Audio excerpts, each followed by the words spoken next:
Cadmus, the founder of Thebes in Greek mythology, and the man who brought the alphabet to the Greek world, lived a long and adventurous life. As is often the case, his story was impacted heavily by the intervention of the gods, but despite the hardships of his life, it would seem the fates always had something special in mind for Cadmus, king of Thebes. But how did it all begin? Let's find out together right now. Cadmus was the son of King Agenor and Queen Telephassa of Tyre. He was one of 5 children, 4 sons and 1 daughter, Europa. It is with the beautiful sister of Cadmus that the story begins. As seems to be a common theme in many Greek myths, once again, one of the gods was seduced by the beauty of a mortal and took the decision to, rather than ask nicely, jump directly to kidnapping. In this case, the god in question was Zeus himself, and the lucky or unlucky, depending on your perspective, mortal was Europa. Disguising himself as a magnificent white bull, Zeus approached Europa as she was gathering flowers.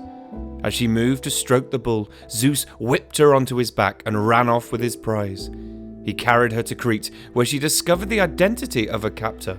Without diverging into a different story entirely, Europa ended up giving birth to 3 sons of Zeus, marrying a local king and becoming the first queen of Crete.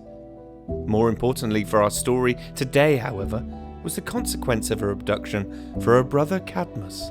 Devastated at the loss of his daughter, King Agenor dispatched his 4 sons on a mission to find her and bring her home. They searched far and wide, but none were able to find any trace of their sister. One brother, Phoenix, soon gave up the quest and settled in a place that was said to have been later named Phoenicia after him. The other 2 brothers searched a little longer, but eventually also decided the mission was in vain, founding the cities Sicilia and Thasos. Cadmus was determined to never abandon the search, however, and eventually settled in Thrace, where he went on a pilgrimage to the Oracle of Delphi in the hope he would learn the fate of his sister. The oracle, however, advised him to give up the search for Europa, instead directing him to found a new city, just as his brothers had. He was instructed to follow a cow that was waiting outside the oracle and build a city on the spot where the cow would stop to rest. Locating the cow, he followed it until he reached Baucis, where, after crossing the shallow waters of the Cephissus River, it fell to the ground in fatigue. Cadmus knew this was the location the oracle had spoken of, and he decided to sacrifice the cow to Athena, the goddess of heroic endeavour, to mark the occasion.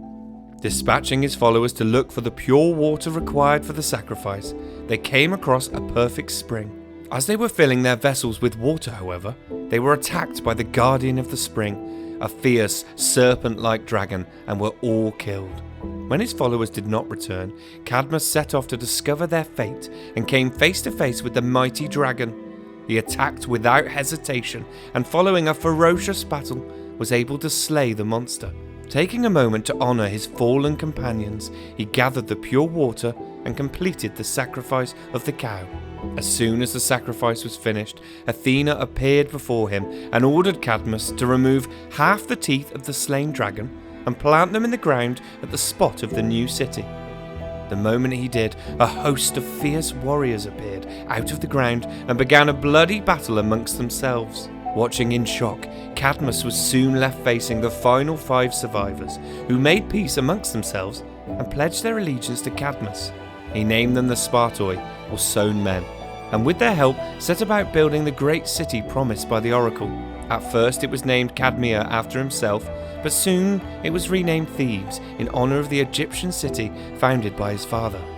It is said that for many generations following this moment, the noble families of Thebes could trace their lineage back to the 5 Spartoi. Cadmus would introduce the Phoenician alphabet in his time here, sowing the seeds for the great Greek scholars to come and the spreading of knowledge across the entire world.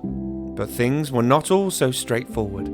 As it turned out, the dragon that Cadmus had slain was sacred to the war god Ares, who was outraged at the killing.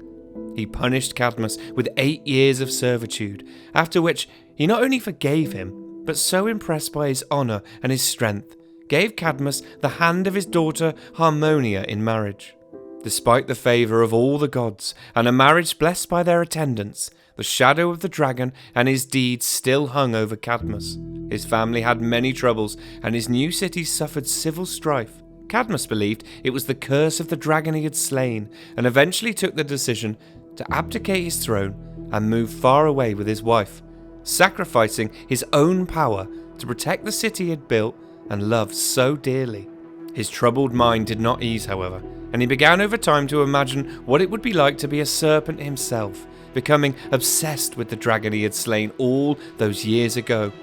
He began to grow scales and change, transforming into the very serpent that had haunted his dreams. His wife was so distraught that she begged to be transformed also, and her wish was granted. Taking pity on the couple, Zeus carried them to the Elysian fields to remain for the rest of their days.